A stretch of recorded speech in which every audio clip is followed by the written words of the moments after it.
tonight. In the last few minutes, the Prime Minister releases a statement and says comments by the Conservative Party's biggest donor about Diane Abbott were racist and wrong. Frank Hester, who gave £10 million to the party last year, was reported to have said Britain's longest-serving black MP made him want to hate all black women and that she needed to be shot. Well, Downing Street had spent the day refusing to say whether the comments were racist or not, but Business Secretary Kemi Badenoch was first to break cover tonight, saying his comments were both racist and appalling. In a moment, I'll speak live to a Conservative MP who spoke out to condemn the comments earlier, Marcus Fysh. Also tonight, with talk about disgruntlement among Conservative MPs about how Sunak's doing, our Deputy Political Editor Sam Coates has got wind of a private meeting between Rishi Sunak and the chair of the 1922 committee, Graham Brady. He's here in a moment to tell us what he's heard. Plus, the strange tale of British luxury cars and Russian sanctions. You know our economics and data editor Ed Conway's onto something when ministers are talking about his investigations in Parliament again. He'll be here with the full story.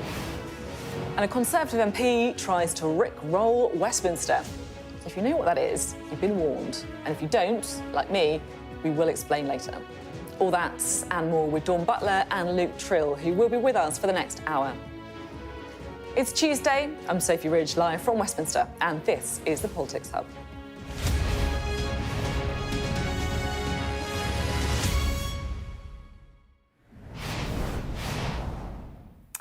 Hello, good evening. In 2017, so almost exactly 6 years ago, I interviewed Diane Abbott. And it's one of those interviews that will always stick in my mind because I found it so utterly shocking. She talked to me about the abuse she received on social media, the death threats, the rape threats. She told me how her staff wouldn't let her walk around a constituency on her own because they were so worried about her doing it. And she also said that if she'd known how bad the abuse would be, she would have thought twice about running for Parliament at all. Now, sadly, all MPs get abuse, but I don't think any other MP gets as much abuse as Diane Abbott. And look, I'm sure there are legitimate criticisms of her, like there are for many MPs, but the abuse is disproportionate. There's something that some people find particularly triggering about Diane, the first black woman elected to Parliament. So on the programme tonight, we are going to be discussing what the Conservative donor Frank Hester reportedly said about Diane Abbott and how the government has responded. Before we do that, though, I just want to read to you what he reportedly said, just so we're all completely clear about what the comments were. He allegedly said, "It's like trying not to be racist, but you see Diane Abbott on the TV and you just want to hate all black women because she's there. And I don't hate all black women at all, but I think she should be shot." Here's Sky's political correspondent Serena Barker-Singh with tonight's first report. Diane Abbott said she got into politics to be the voice to the voiceless, to promote racial justice as Britain's first black female MP. Today, attacked because of just that. Comments have emerged from the biggest Tory donor, Frank Hester, reportedly telling colleagues Diane Abbott made him want to hate all black women and that the former Labour MP should be shot. He has since accepted he was rude about the MP and said he had tried to ring her twice to apologise directly. Is it right to keep Frank Hester's million, sir? But government ministers today asked about Hester's comments and the £10 million he donated to the Conservatives over the past year have ignored whether the comments were racist. I don't think what he was saying was a gender-based or a race-based comment, but it was clearly inappropriate. They're truly awful remarks, aren't they? So there's nothing I can say apart from to condemn them and say that he's absolutely right to apologise. And some ignored the question altogether. Frank Hester, following his comments about Diane Abbott. Thank you.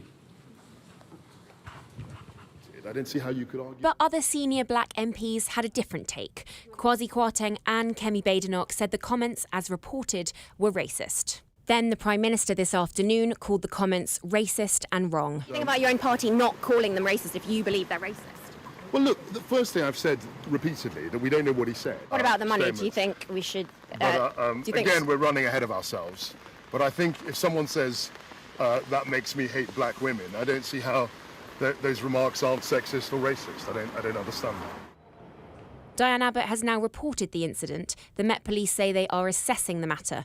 She's also said in a statement, "It is frightening. I live in Hackney and do not drive, so I find myself at weekends popping on a bus or even walking places more than most MPs. I am a single woman and that makes me vulnerable anyway. I'm currently not a member of the Parliamentary Labour Party, but remain a member of the Labour Party itself, so I'm hoping for public support from Keir Starmer."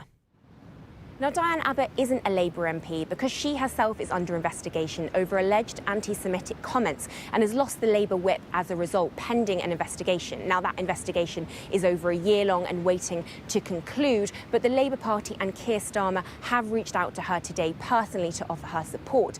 And that's because MP safety is a live issue here. More MPs are feeling unsafe than ever before, and what some of them say is that the words politicians use really matter, and no one should be playing politics with racism.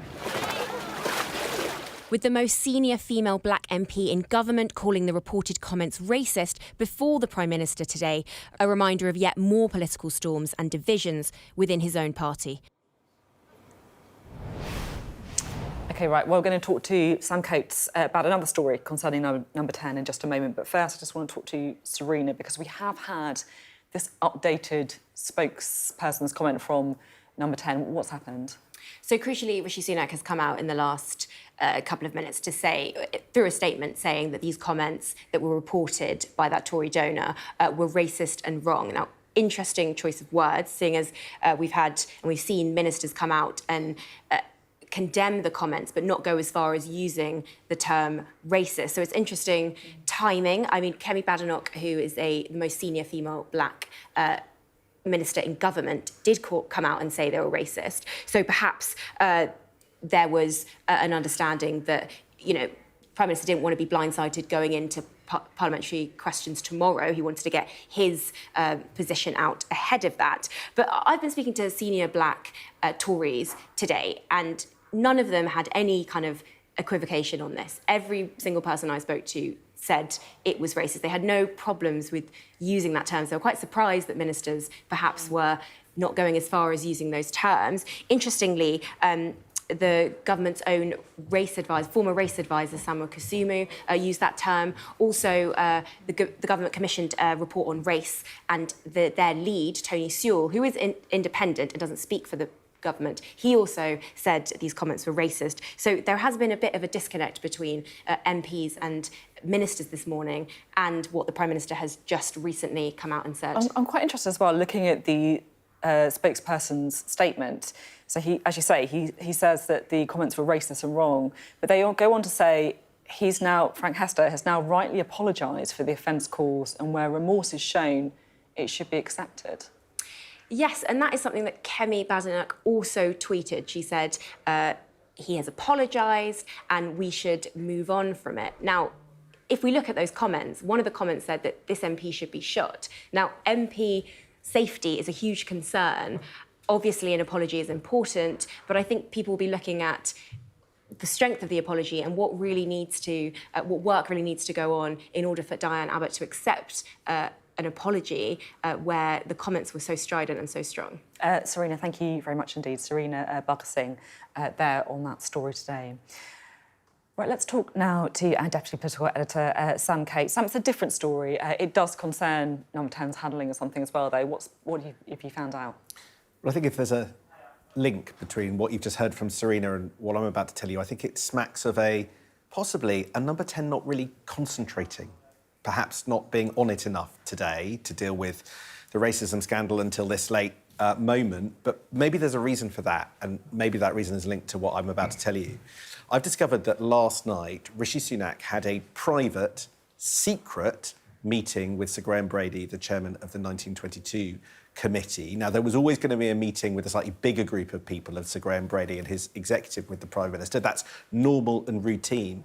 But Graham Brady appears to have requested an additional one-on-one meeting that nobody else was present for on top of that. That is significant, Sophie, because when that happens, how can I put this? It often means something's up. Now, I can't tell you what was said in that meeting. I can't tell you any account of what's happening because nobody wants to go into detail. I just know that it was not on the schedule and people were surprised that it took place. The last equivalent meeting like that took place just before Liz Truss was dethroned, when Sir Graham Brady went to see Jeremy Hunt, who at that point was a pivotal figure in that administration, to warn him about what was happening. At that point, there seemed to be sufficient letters potentially going in for a vote of no confidence. There is chat about letters. There is a massive, massive list of things that Tory MPs are unhappy about, from the racism scandal that you've just been talking about, to the defection of Lee Anderson, to the poor handling of the budget, to the fact that Tories are 27 points behind in some of the polls, to the fact that they know that they're going to be getting a huge drubbing in the local elections.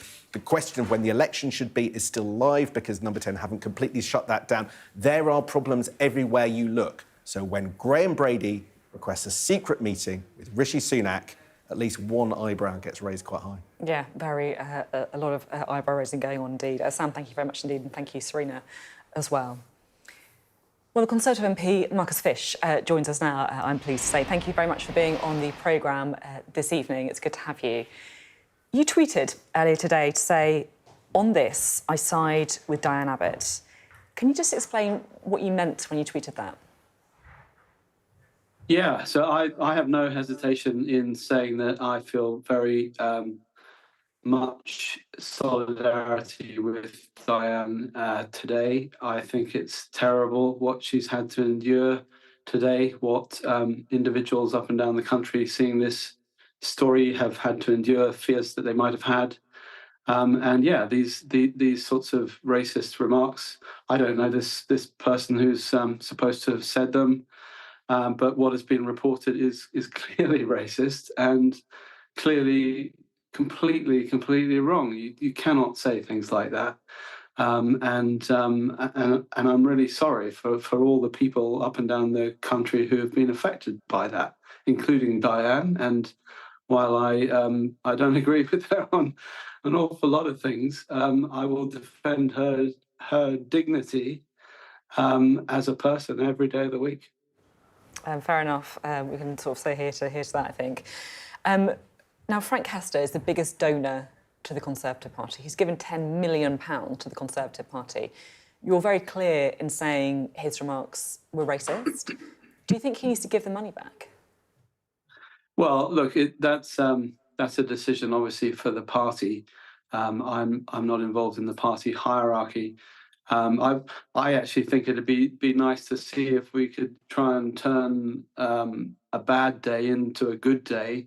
If he really is remorseful and that's not who he is, and that is what he says is the case, then why don't we try to do something good to come out of this, and perhaps think about trying to put together another donation, as much as he's given to the Tory party, to do good things for example, to help underprivileged young people start businesses, or whatever it is that they want to do, whether they're white, black, or purple. That kind of thing. I think it'd be a nice outcome from this, and I would encourage that, I think, rather than trying to rake over the past with these things. Offsetting his remarks, if you like. Now, the Prime Minister has, in the last 20 minutes or so, put out a statement through a spokesperson where he does say the remarks were racist. But it's taken quite a long time for him to do that. And, you know, in that time, you've had ministers like Mel Stride coming out trying to effectively defend the position of Mr Hester, saying the comments were wrong, but saying that they weren't about race in his view. Do you think the PM was a bit slow? Well, I can't really say what he was up to because I don't know. But yeah, I was a bit surprised that there wasn't a stronger condemnation earlier, because it's clearly a thing that is going to affect a lot of people. So I'm very pleased that he has come out and led on this issue now. He's a good guy. He's absolutely right to be proud of the aspiration that the Conservative Party represents. And he's very passionate about making sure that opportunity gets to every part of the country and every colour of every person in the country. And that is the sort of leadership that I would like him to be showing over this, because that vision is absolutely what this next election is going to be about. And I'd like to see him coming out all guns blazing on that issue. There's another story that I was keen to ask you about, because our deputy political editor, Sam Coates, has picked up that the PM was meeting Graham Brady, the chair of the 1922 committee. Now, we don't know what was said in that meeting, but of course we do know that Graham Brady is the letters man, if you like, the guy in a grey suit who goes to tell the PM when there's a problem with the backbenchers. We don't know if that was what was going on. Perhaps that was what was distracting him.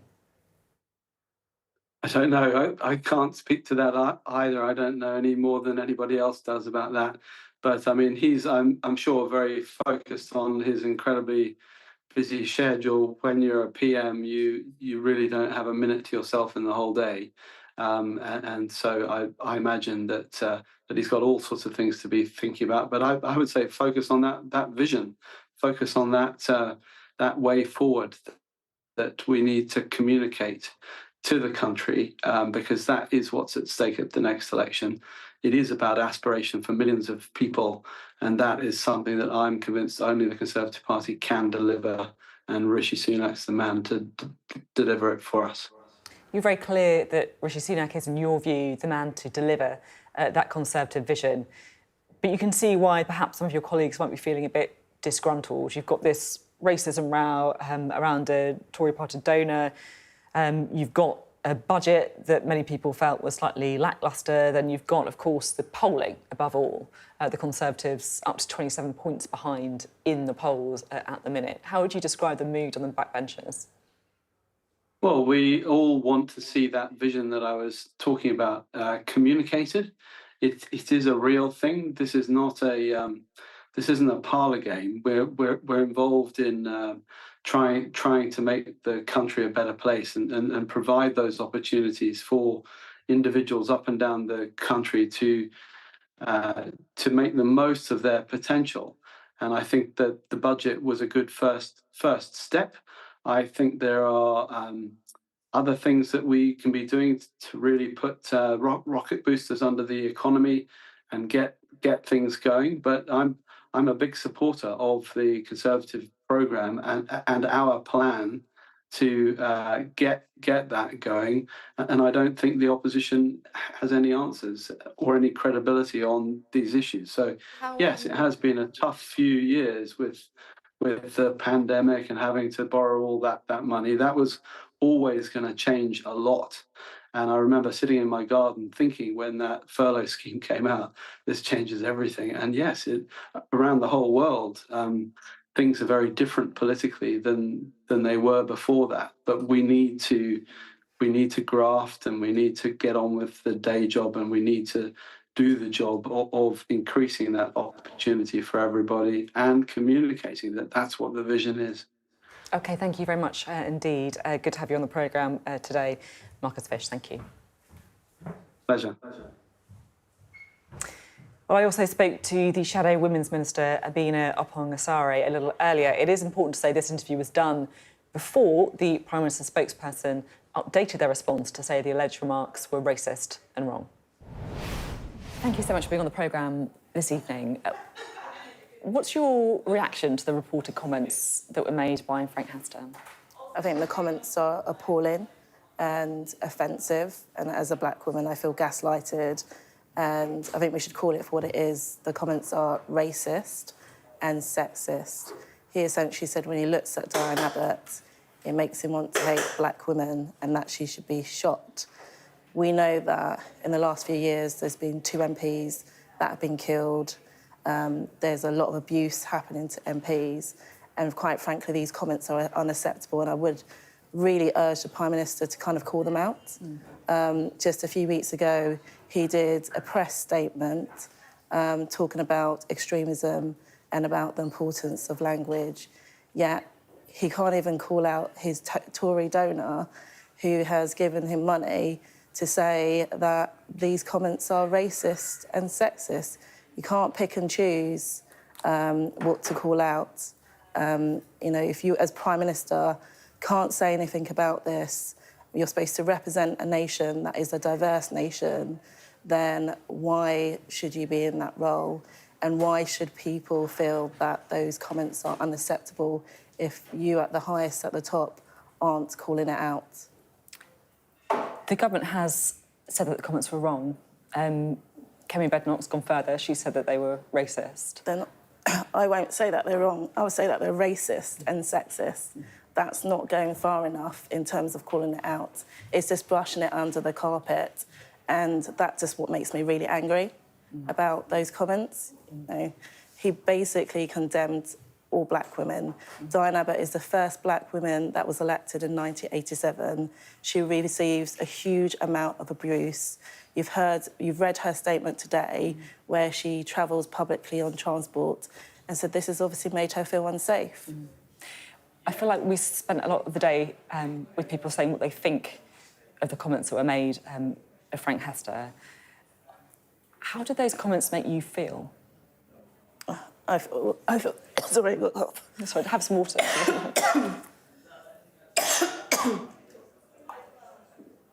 As a black woman, I feel gaslighted.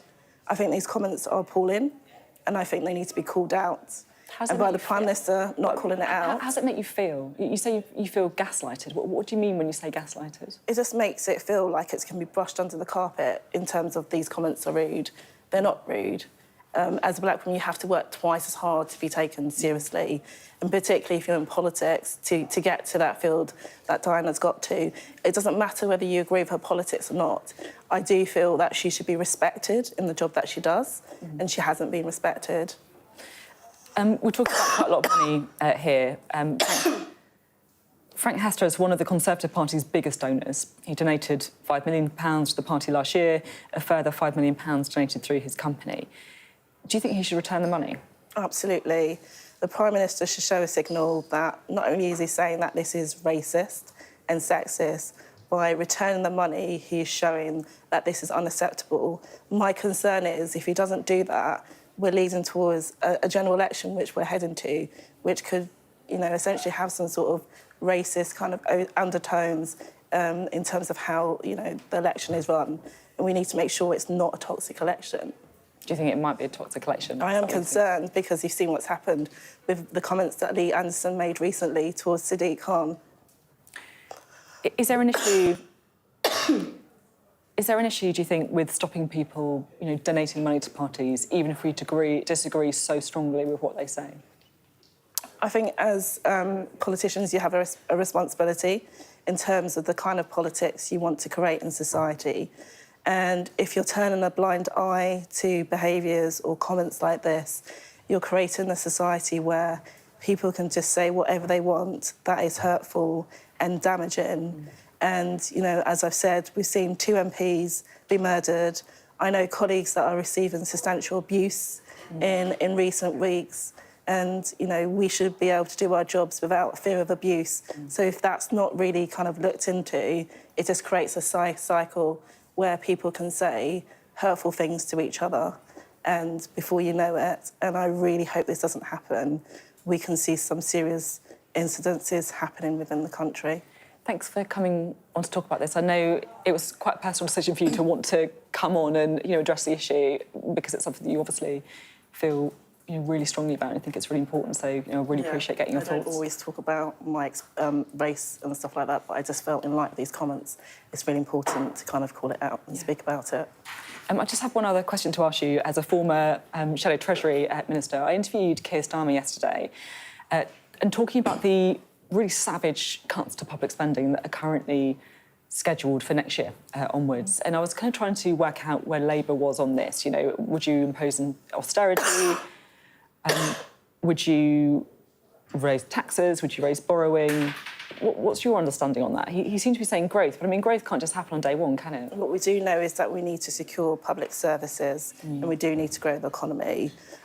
We know for the last 14 years, things have got really difficult for people, particularly when you see people waiting longer for NHS waiting lists.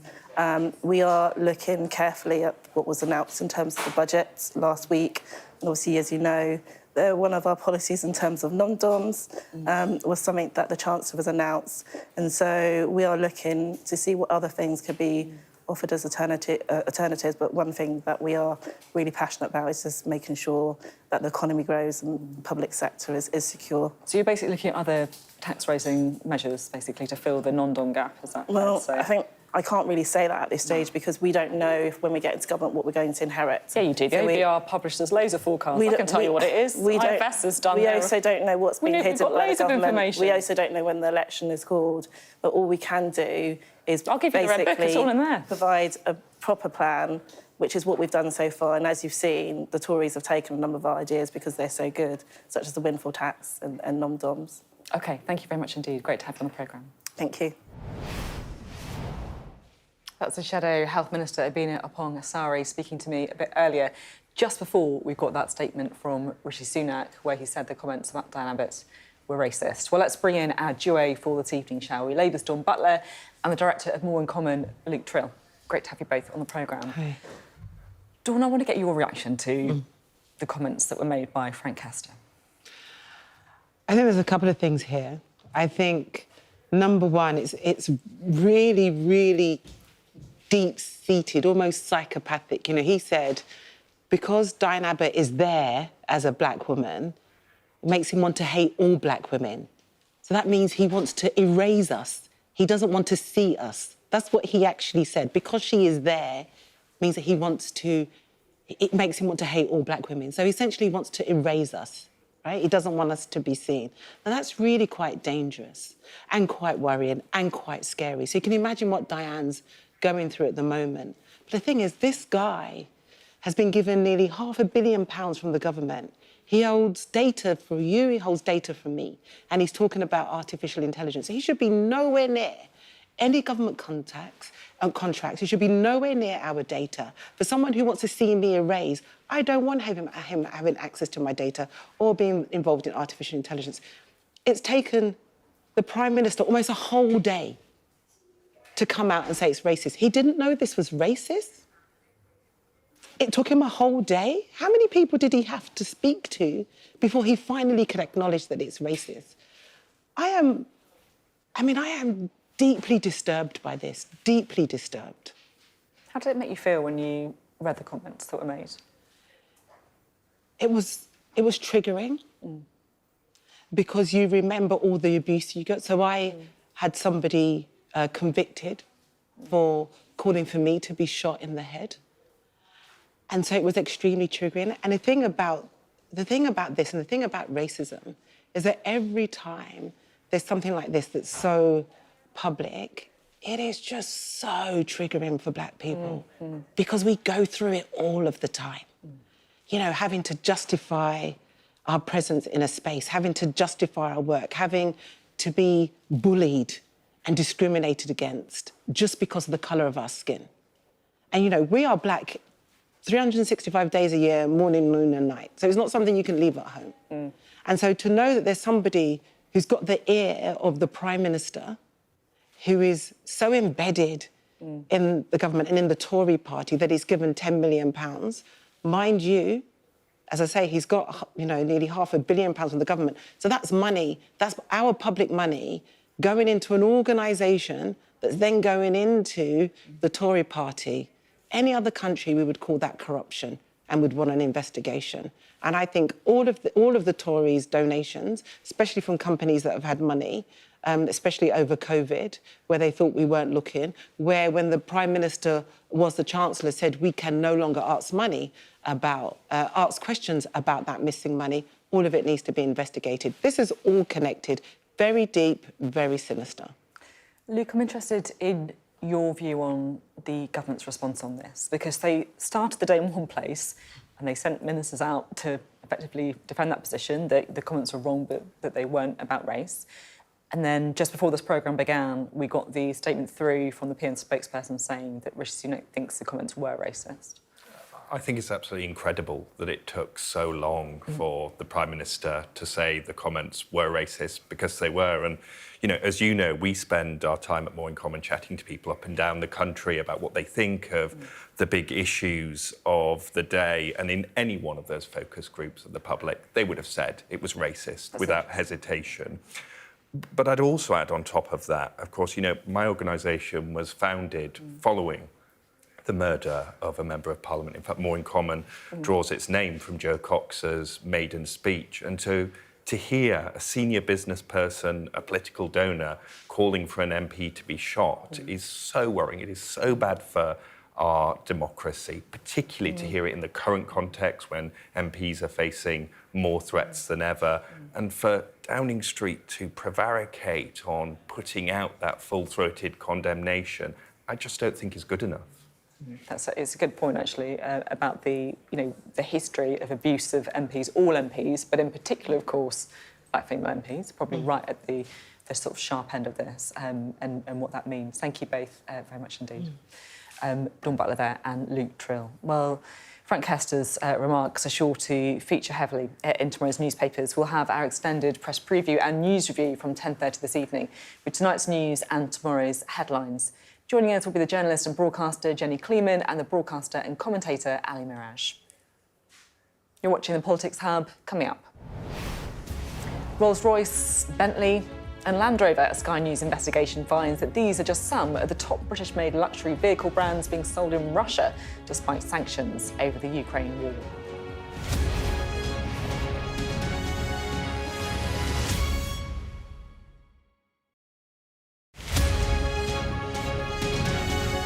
I think there's two reasons. One is Major League Cricket, which was a league that started last year, and that is T20. And the knock-on effect of that is America's one of the hosts of the T20 World Cup, and that's going to see America involved, but also India-Pakistan, one of the fiercest rivalries in cricket, and that takes place in New York. And T20's fast, it's furious, it's all action, and it's attracting big crowds in new stadiums, or stadiums also that are still being built, including in Los Angeles.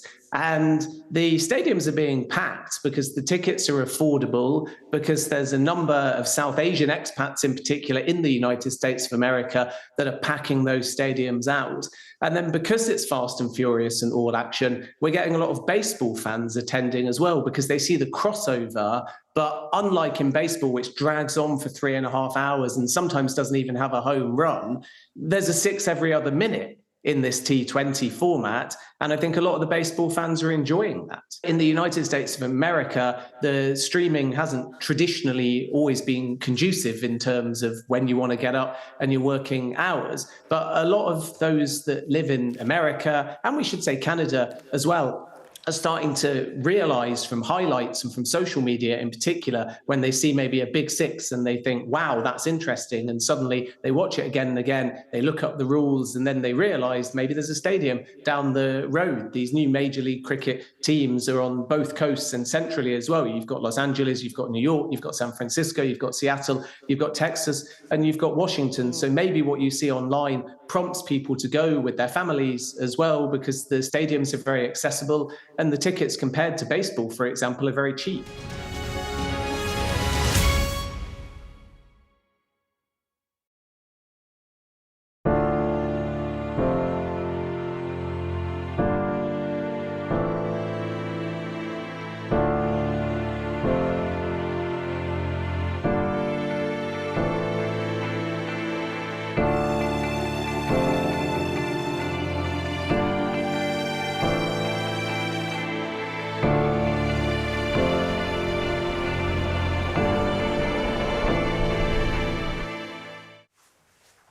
Hello, welcome back. Well, UK car makers have been told by the government to consider their position on selling luxury cars to Azerbaijan.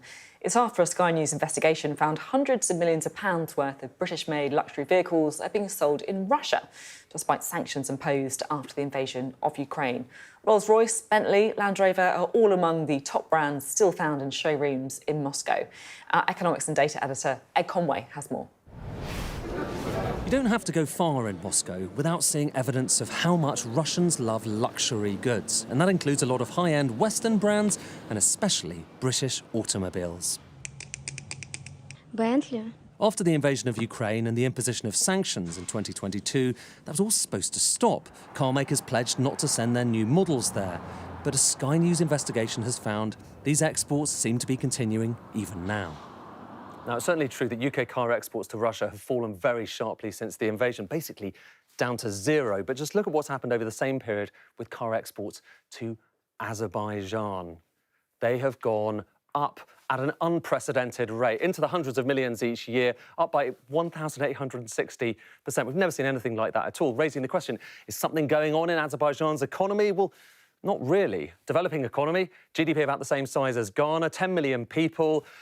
But the main thing is, just look where it's sited, on the border of Russia. And when you look at what's happened to car exports from Azerbaijan to Russia since the invasion, they've done almost exactly the same thing as our exports to Azerbaijan. And that raises a final question. Where have our exports mainly come from? Well, the main port of departure is this one in the southwest of England. Up until the invasion of Ukraine, the port of Bristol had never seen more than a few £1 million of exports to Azerbaijan. In the past couple of years, that's risen to the hundreds of millions. This is one of the country's main ports for the import and export of cars, but among the models leaving here over the past 2 years have been thousands of high-end British cars going in vessels rather like that around Europe, into the Black Sea and ending up almost certainly in Russia. Our data shows it's been happening. The question is why it hasn't been stopped. After all, the sale of cars over £42,000 to Russia is explicitly banned under the UK's sanctions regime. Britain's motoring lobby group, the SMMT, said UK vehicle manufacturers committed to full compliance with all current and future trade sanctions. There is no available evidence to indicate a lack of compliance with existing sanctions, but manufacturers will remain vigilant and will condemn any party that puts their commitment to compliance at risk. But talking in Parliament today, the Foreign Office Minister who deals with sanctions said this was a wake-up call for business. Sets out very clearly that they shouldn't be doing business obviously with Russia or potentially with a third country that might support Russia. So as these things appear, as indeed the Sky report by Ed Conway has come out today, if it appears that there is a diversionary activity to sell goods that have a potential both dual use and value, then there is a need for those businesses to consider their position, and for DBT and now the Office of Trade team to have conversations with them to see whether they are legitimately didn't think anything of it, or whether there is something which needs dealing with. The Azerbaijani car exports are just a fraction of those Britain sends around the world, but it's a fraction that looks increasingly awkward for a country which has said it wants to wage economic war on Russia. Well, Ed joins us now. Ed, I found your investigations on this completely fascinating, slightly troubling in some ways that the government doesn't seem to know this was happening until they saw your reporting on it. Is there a sign that anything could be set to change? Yeah, I mean, I find it troubling, frankly, Sophie, given that that data itself is available to everyone. It's government data. The government itself is collecting this data, and you might have thought there would be analysts somewhere in Whitehall looking at this, poring over this data, trying to work out whether businesses are keeping in line with sanctions, whether there's something fishy going on here, and certainly that's perhaps the least you could say about this. I think what was interesting there is when we heard from Anne-Marie Trevelyan, who's the Foreign Office Minister dealing with this, the implication, as you could probably tell there, is that businesses need to be looking at their order books. And indeed, she said she's going to be looking at that data. She'll have officials looking at that data, trying to work out whether companies have something to answer for. But I think on the flip side, you know, later on in that testimony, she was saying it's kind of like whack-a-mole. You know, you're trying to deal with goods that are going from one country into another, and it becomes very, very difficult to try to clamp down on that. And this is part of the issue. If the UK really wants to take imposing these sanctions seriously, wants to help the cause in Ukraine, then it might need to face more economic sacrifice by sanctioning other countries like Azerbaijan, like Kyrgyzstan. And that is a whole different, can of worms that it doesn't look like anyone within government actually wants to open.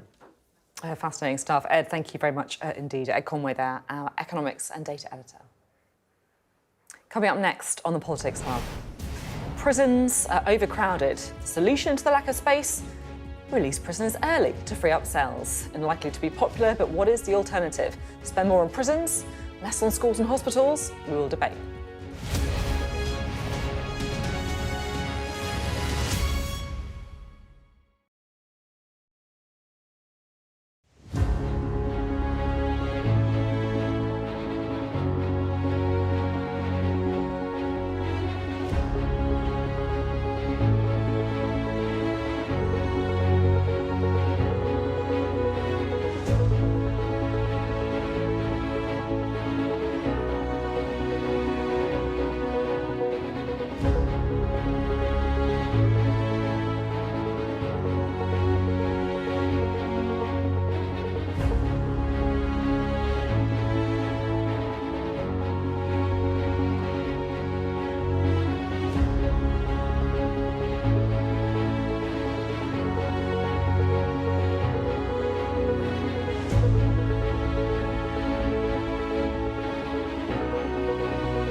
Hello, welcome back. Prisons in England and Wales could be full by Easter, and the government's plan to free up cells is to let prisoners out up to 2 months early.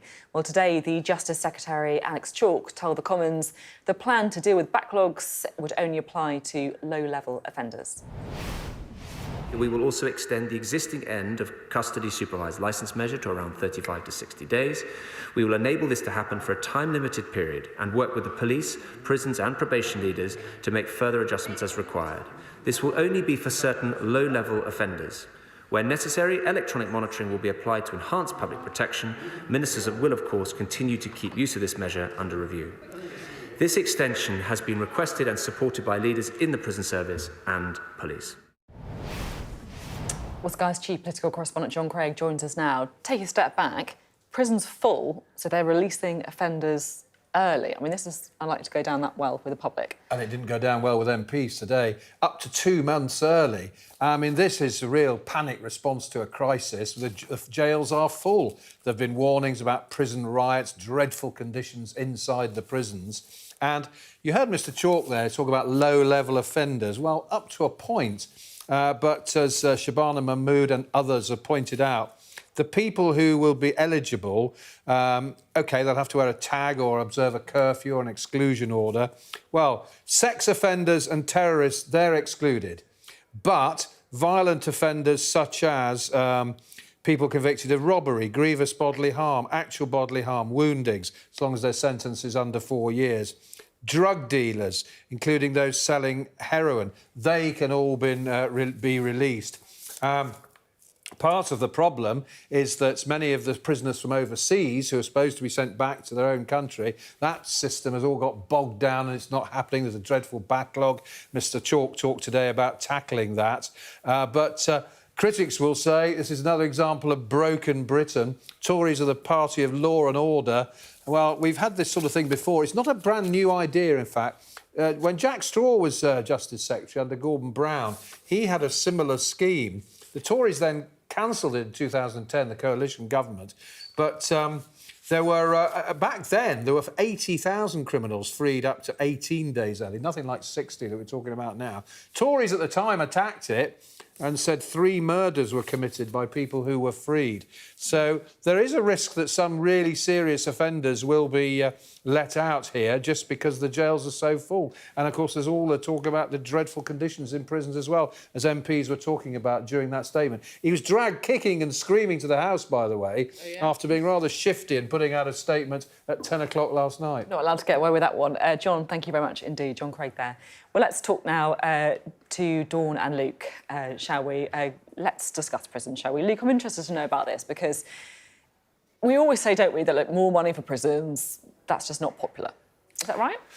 Well, more money for prisons isn't popular, but putting more people in prison is. In fact, when we last polled on this, we found that the public were about twice as likely to say that we send too few rather than too many people to prison. So I think this story has the potential to be a real problem for the government. You add to that you see crime actually rising up the list of issues of public concern, and the risk that, the nightmare scenario for the government, I think, is that someone is let out and then goes on to commit quite a serious crime and it gets reported.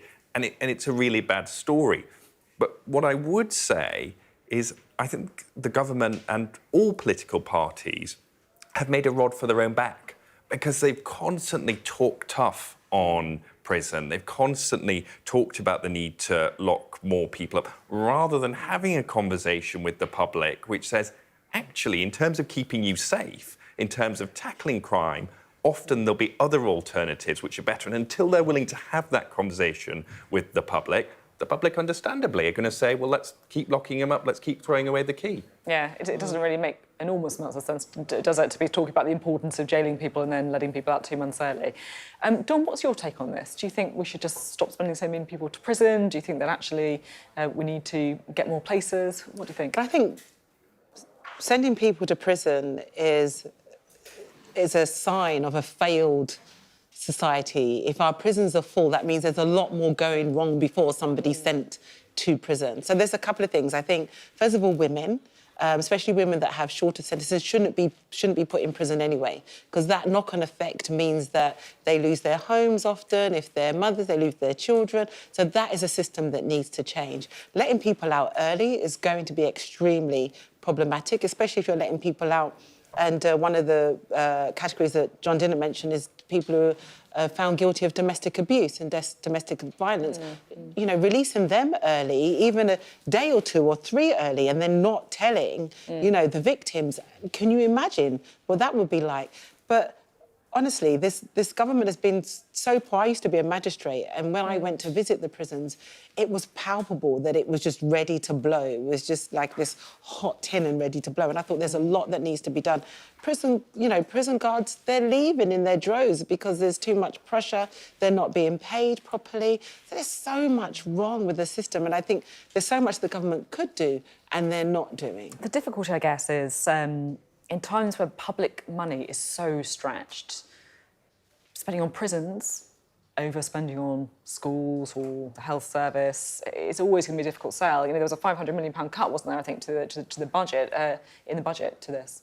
Yeah, absolutely. It is really difficult to convince the public when they're saying, I can't get a GP appointment, I've just been told my wait for an operation is going to double, I can't get a train because the trains aren't working, that we're going to spend money on people who are being punished. But I think part of the problem here is that it comes back to the Treasury, as lots of problems do, in that the Treasury, again, on criminal justice, like other areas, are reluctant to buy the idea that there are areas where if you invest now, you can actually save money in the long run. And I think a failure to invest in sort of prevention schemes, even things like, we know things like youth clubs and activities for young people help stop that conveyor belt to crime. Investing there means you don't end up spending this money. And again, it's just another example of us reaping the consequences of failing to act earlier.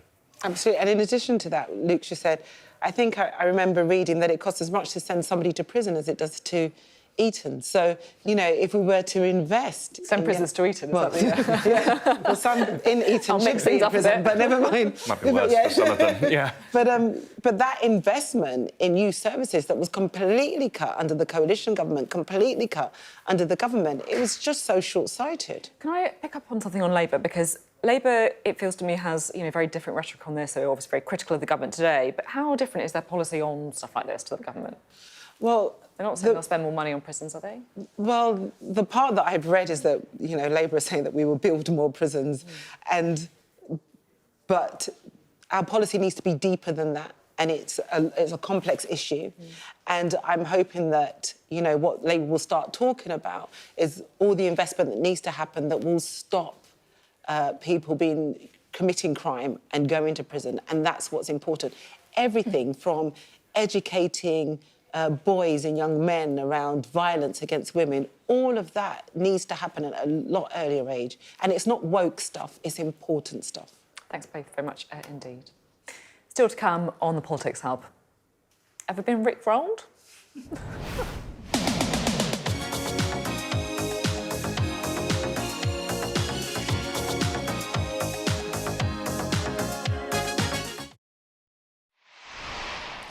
Coming up on the UK Tonight at 8, we'll be speaking to a woman whose husband's cremation was organised by the funeral home that is now at the centre of a major police investigation in Hull. 35 bodies have been removed from the site, as well as what police believe are human ashes. 2 people have been released on bail. That and much more on the UK Tonight from 8 o'clock.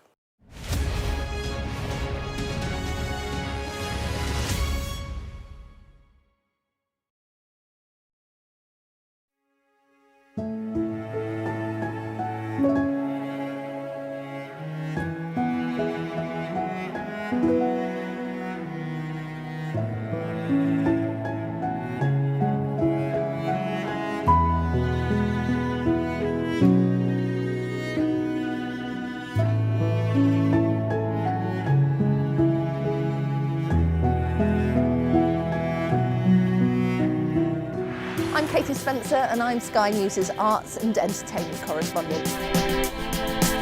When you think of Glastonbury, it's mud you want and music. They're going to cross to us live in a minute. Okay. Thank you so much. Brad Pitt is now a prolific producer behind the scenes. It's not a mystery to me. We always were capable of doing this. Oh, they're wonderful children as an audience. Who did that? Maverick here on the red carpet. I'm so excited, Tom Cruise. This is the story of the night. It's the little independent film that could. We take you to the heart of the stories that shape our world. Nor have I ever struck any woman in my life. There's this illusion of power. Are you feeling well? I remember covering the Oscars and that now infamous moment, the Will Smith slap. Nobody could quite believe that it had happened. You can tell from these crowds just how excited people are for the return of Pride. These actors playing the lead roles were born long after the Sex Pistols broke up. Are you pleased that you did say yes to the job? I've never regretted it. As a team, we've interviewed some of the biggest stars in the world. It can be incredibly surreal being swept up in their world, but we try to give you an honest sense of how these people really are. Okay, I'll talk to you. Don't leave me. Yeah, okay. There's no easy goodies. There's no easy baddies. I've had a great time here. Thank you. Thank you. Bye.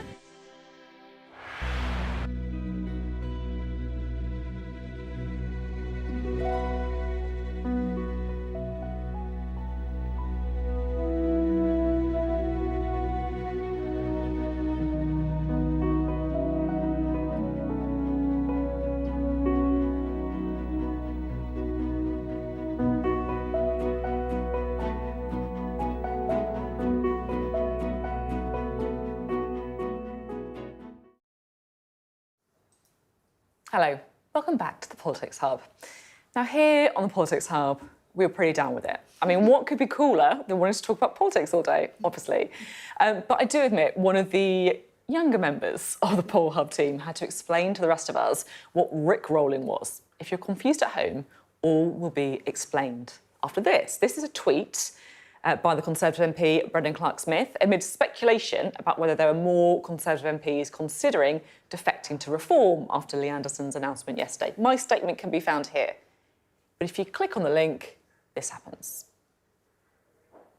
Never gonna give you up, never gonna let you down, never gonna run around and desert you, never gonna make you cry, never gonna say...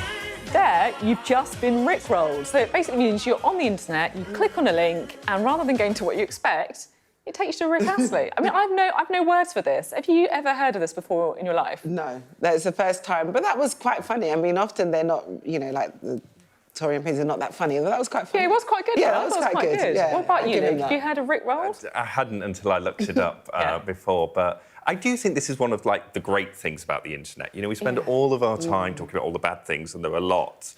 But the memes and things that you get on X or Twitter are brilliant. In fact, at More in Common, we have a meme of the week that we send round, which last week was all of the Wonka experience tweets and sort of photoshopping people's faces in. And, it's nice to have that fun, light side of the internet. Yeah, I think often on the show as well, I feel like we spend so much time talking about really, really important things that actually, you know what, a little bit of some... Oh, sorry, just turn around and saw that picture. That's the real Rick Astley now. All right, exactly. It's a bit different to what we saw before. You guys Rick Astley fans yourself? I think that song will just live forever. And it is like a floor room filler, isn't it? You can't help it. It comes on, you've got to do your little do-wop people dance. Does anyone know why that song plays if you've been rickrolled? I don't get it. I don't really understand. He's never going to give you up, isn't it? Yeah. So I suppose what he's saying is he's never going to give up. He's not going to go to Reform because he's never going to give up the Tory party. Nice. So he's never going to give you up, never going to say goodbye, desert you. There'll definitely be some origin story we're missing from... Yeah, I feel like, to be honest, I'm a bit at my depth. Emily is probably in the gallery somewhere listening to this going, I can't believe how uncool all you guys are. So, apologies, Emily, to everyone else watching who is like, come on, Sophie, why don't you understand what on earth we're talking about? Our cred has dropped. Yeah, I know, our cred has dropped. Thanks both very much for being on the Politics Hub today. And that is it from us tonight. But we will see you tomorrow at 7 p.m. Up next, though, it is the UK Tonight with Sarah Jane Mee, so do stick around for that. I'm actually not on tomorrow, but we're going to have our Europe correspondent, Adam Parsons, in the hot seat.